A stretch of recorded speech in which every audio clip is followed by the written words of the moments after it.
Well, let's get more now on all the developments because Asha Tanna joins us live from Ankara and has been following this story. Asha, good to see you then. Plenty of official response coming out of Ankara this morning. What's being said where you are?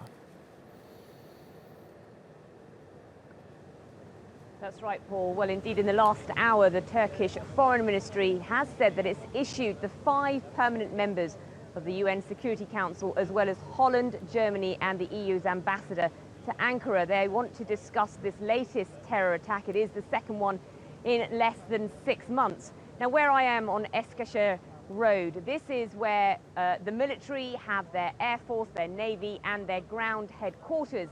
And the bomb that went off at 6:30 local time, the explosion happened just behind me on the left in a car that was packed full of explosives.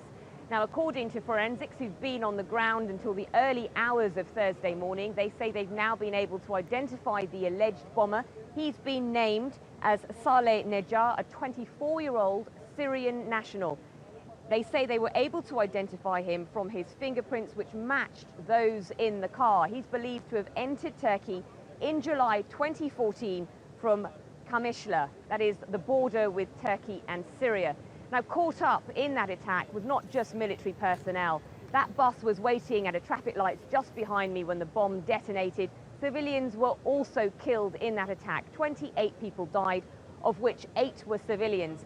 61 people were injured, 30 have been discharged this morning. 7 still remain in hospital at an army hospital, and another 24 scattered around the city.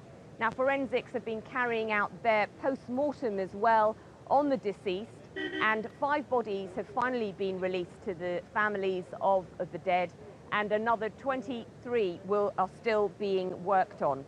Now, in terms of the responsible who's claimed responsibility, nobody has actually come out and claimed responsibility, but Ankara is saying that the PYD is responsible for this, despite them denying this. Now, the PYG is the armed group of that political group, which Ankara sees as an offshoot of the terror group, the PKK. President Erdogan has always said that Turkey will do whatever it can to protect its borders in and outside of the country, and has condemned this attack. He said terror is a common problem that the whole world shares, and this can only be handled if we stand side by side. There have been messages of condolences from many dignitaries across the world, including from Germany's Angela Merkel, who said she feels Turkey's pain, and President Hollande, who issued his messages of condolences on Wednesday night. Of course, Paris suffered their own terror attack last year in November.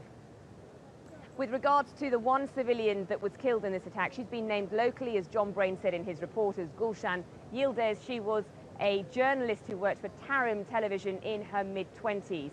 Now, obviously, investigations are still ongoing. 14 people have now been arrested, and we'll bring you more as this story develops, Paul, here in Ankara.